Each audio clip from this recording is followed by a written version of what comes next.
चलिए, मैं जैनबी स्वागत करती हूँ आपका आज की English grammar practice set class में। तो आज की क्लास ईडियम के है, इंग्लिश ईडियम्स। चलिए, क्वेश्चन नंबर 1 देखिए, बर्निंग द मिडनाइट ऑयल। इसका अर्थ क्या होगा? बर्निंग द मिडनाइट ऑयल यानी गग कर मेहनत करना, हाँ, कड़ी मेहनत करना। ओके, बहुत ज़्यादा मेहनत करना, हार्ड वर्क करना आप कह सकते हो। शी इज बीन, इसका और एक सेंटेंस बना लेते हैं। We need to burn a midnight oil to achieve something in our life. इसका अर्थ हो जाएगा, ठीक है। I hope you understood. यानी बर्निंग द मिडनाइट ऑयल यानी कड़ी मेहनत करना। We need to burn our midnight oil, हमें अपने मिडनाइट ऑयल रातों को जागने की जरूरत है, मेहनत करने की जरूरत है। इसका अर्थ हो जाएगा, गॉट इट। तो बर्निंग द मिडनाइट ऑयल। चलिए अगला देखते हैं। ये बहुत इजी है। A piece of cake, day to day life में सभी यूज करते हैं। अ पीस ऑफ केक मतलब बहुत आसान काम को, जो बहुत इजी हो, उसे क्या कहा जाता है? Piece of cake. Okay, the test was a piece of cake for me. Test कैसा था? हाँ, एग्जाम कैसा था? The exam was, the test was a piece of cake for me. बहुत आसान था बताने के लिए अ पीस ऑफ केक का यूज, ईडीएम का यूज किया जाता है। चलिए अगला देखते हैं। अगला देखिए, hit the nail on the head. Hit the nail on the head, इसका अर्थ क्या होगा? सही टाइम पे सही डिसीजन लेना, सही एक्शन लेना। टू डू और से the exact right thing at right time. सही टाइम पे सही, बिल्कुल सही डिसीजन लेना या सही एक्शन लेना या सही बात कहना, तो उसे क्या कहा जाता है? Hit the nail. सही टाइम पे सही decision low. Okay, hit the nail on the head. You hit the nail on the head bye talking with her या फाइट, ऐसे आप कर सकते हो। चलिए अगला देखते हैं।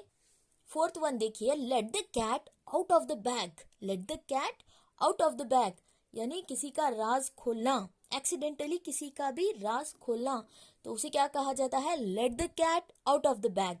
सेंटेंस देखिए, let the cat out of the bag about the, he let the cat out of the bag about the secret, about the surprise party.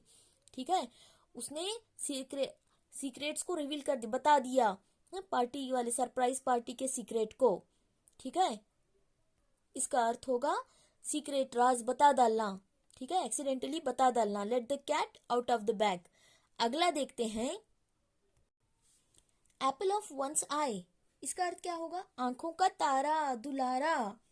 Okay, apple of one's eye कि यूजुअली मदर यूज करते हैं। Apple of one's आई, आंखों का तारा, दुलारा। You are the apple of my eye. Okay, तुम मेरे आंखों के तारे हो, ऐसे यूज किया जाता है इसे। ठीक है, बताने के लिए। Okay, the younger daughter, my younger daughter और my younger son is an apple of my eye, ऐसे आप सेंटेंस में यूज कर सकते हो। चलिए अगला देखते हैं। ये देखिए, काफी एग्जाम में पूछा जाता है, to feel under the weather. And passage में भी पूछा जाता है, दिया जाता है, मे गेट कंफ्यूज। यहाँ पे देखिए, to feel under the weather मतलब क्या होता है? इसका अर्थ क्या है? बीमार फील करना। ओके, इल, बीमार फील करना, not feeling well. I am really feeling under the weather because of the climatic condition. आप ऐसे भी इसका सेंटेंस बना सकते हो। Okay, to feel under the weather, इसका अर्थ क्या होगा? नॉट फीलिंग वेल, बीमार फील करना। ठीक है, चलिए अगला देखते हैं। Bite off more than you can chew. Bite off more than you can chew. Undertake the promises, इसका अर्थ क्या होगा? अपनी क्षमता से ज्यादा काम ले लेना। अपनी क्षमता से, सॉरी, अपनी क्षमता से, ओके, ज्यादा काम ले लेना, अपनी ताकत से ज्यादा काम ले लेना। ठीक है, जैसे कि for example undertake the promise, promise कर लेना कि जो काम अपने से नहीं होता। फॉर एग्जाम्पल एक पार्ट टाइम जॉब आप कर रहे हो, फिर और एक उसके साथ शुरू कर दिया, फिर और एक उसके साथ शुरू कर दिया, तो मुश्किल हो जाएगा। ठीक है, इस कंडीशन में आप क्या कहोगे? Bite off more than you can achieve. Don't bite off more than you can achieve by accepting too many projects और रिस्पॉन्सिबिलिटीज, या हाँ वर्क, आप ऐसे कह सकते हो। ठीक है, चलिए अगला देखते हैं। देखिए, ये तो बहुत यूज होता है, once in a blue moon. ये भी काफी बार एग्जाम में पूछा गया है। Once in a blue moon means कभी कभार, सिंपल सा मीनिंग है, जस्ट सुनते रहिए, मुझे याद हो जाएगा आपको। कभी कभार, once in a blue moon का अर्थ क्या होगा? कभी कभार। Okay, an event that happen infrequently, कभी कभार। She visit us once in a blue moon, वो हमारे यहाँ आती है कभी कभार, इसका अर्थ होगा। ठीक है, अरे यहाँ पे सेंटेंस भी लिखा है मैंने, I go to the market once in a blue moon, कभी कभार मार्केट जाती हूँ, ऐसे। ये देखिए, ये भी बहुत अच्छा है। Break a leg, okay, break a leg, ये तो बहुत यूज होता है।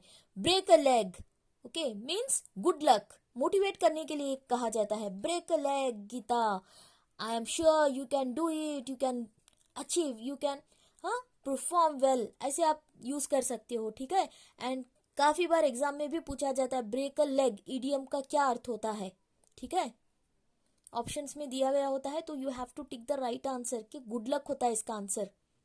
चलिए अगला 10th वन देखिए, to beat around the bushes, to beat around the bush, bush मतलब झाड़ियां, bushes, to beat around the, झाड़ियों को तोड़ना पीटना नहीं है इसका अर्थ। इसका अर्थ क्या है? To beat around the bushes मतलब झाड़ियां तोड़ना नहीं है, झाड़ों को तोड़ना। इसका अर्थ होगा सीधी बात ना करके घुमा फिरा के बात करते हैं कुछ लोग, तो उसे क्या कहा जाता है? Beat around the bushes.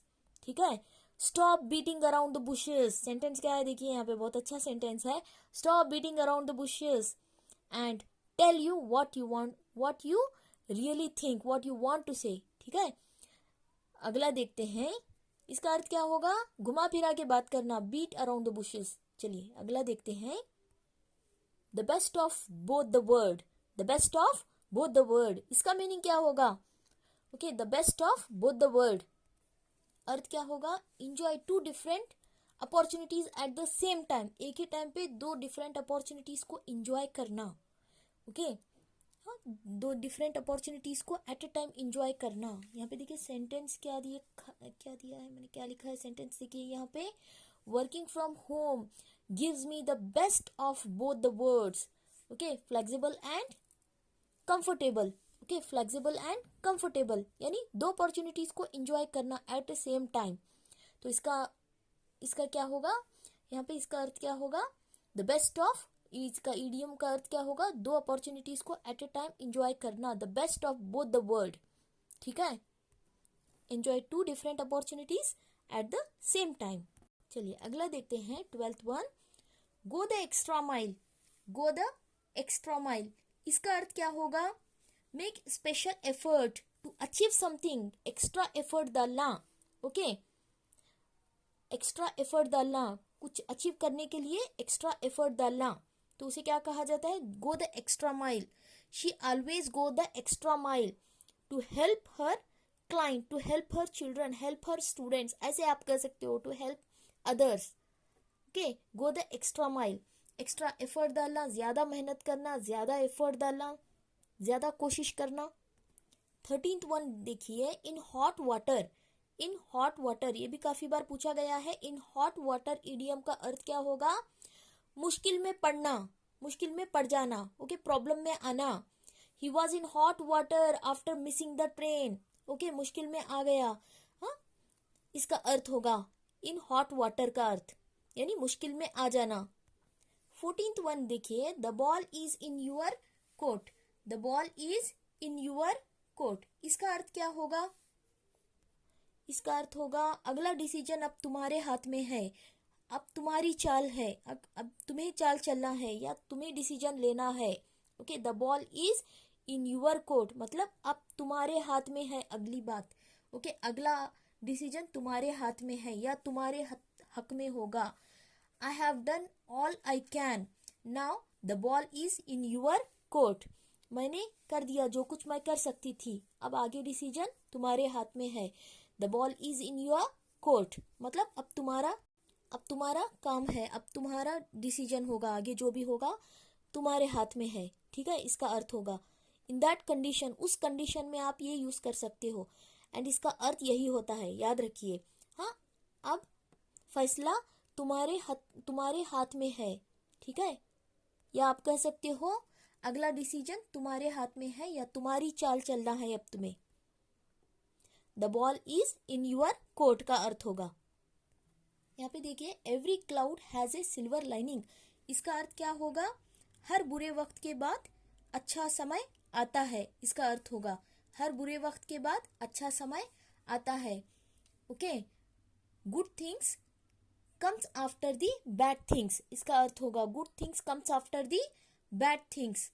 Okay, despite losing the game the silver lining is that they learn A valuable lesson about team work. उन्होंने टीम वर्क का लेसन सीखा.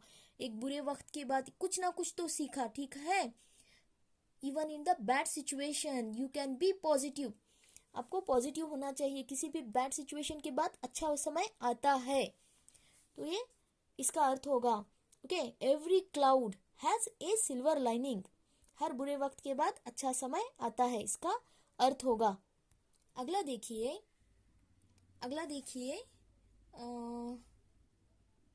Yes 16th one. Kill two birds with one shot, one stone. Kill two birds with one stone. तो इसका अर्थ क्या होगा? एक तीर से दो निशान. एक तीर से दो निशान यानी solve the problem with single action या single solution. Solve the problem with single action या सिंगल सॉल्यूशन के साथ प्रॉब्लम को सॉल्व कर देना. Okay, to succeed in achieving two things in a single action. एक ही एक्शन में दो काम हो जाना. ओके, उसे मैंने मारा भी और बचाया, या एक बार में दो काम करना. Solve the problem with single solution और single action. I hope you understood. चलिए अगला देखते हैं. Go the extra mile. Go the extra mile. इस इडियम का अर्थ क्या होगा? हाँ, अधिक, ज्यादा. हाँ, ज्यादा मेहनत करना, ज्यादा एफर्ट डालना. Make the special effort. ऊपर शायद बताया था मैंने, to make more effort than. Okay, ज्यादा मेहनत करना इसका अर्थ होगा. चलिए अगला देखते हैं. Add fuel to the fire. Add fuel to the fire. आग में घी डालना. थोड़े लोग होते हैं ना, आग में घी डालने का काम करते हैं. For example creating problem. हाँ, make a situation worst. Conflict. हाँ, कॉन्फ्लिक्ट या प्रॉब्लम क्रिएट करना, तो उसे क्या कहा जाता है? Add fuel to the fire. कुछ प्रॉब्लम चल रहा है, उसी में और ज्यादा. Do not add fuel to the fire. ऐसे आप सेंटेंस बना सकते हो. यानी प्रॉब्लम में और प्रॉब्लम क्रिएट करना. ठीक है, और प्रॉब्लम को बढ़ावा देना और प्रॉब्लम क्रिएट करना, सिचुएशन को वर्स्ट बनाना. उस कंडीशन को क्या कहा जाता है? उस कंडीशन में आप ये इडियम यूज कर सकते हो. Add fuel to the fire. उसका अर्थ होगा ये कि प्रॉब्लम में और प्रॉब्लम क्रिएट करना. Creating more problems. हाँ, प्रॉब्लम्स बहुत सारे क्रिएट करना, प्रॉब्लम में प्रॉब्लम क्रिएट करना. चलिए अगला देखते हैं. ये देखिए, बहुत अच्छा है. रेड लेटर डे यानी विशेष दिन. हाँ, विशेष दिन, बहुत इंपॉर्टेंट दिन को रेड लेटर डे कहा जाता है. फॉर एग्जाम्पल अ मेमोरेबल और इम्पॉर्टेंट हैप्पी ओके डे आप कह सकते हो. और आप ऐसे सेंटेंस में यूज कर सकते हो. The last day of the year was a red letter day for us. Okay, इसका सेंटेंस आप ऐसे भी बना सकते हो. The last day of the school was the red letter day for the children. ठीक है, यानी विशेष दिन. के the festival day was the red letter day. हाँ, Diwali was the red letter day. ठीक है,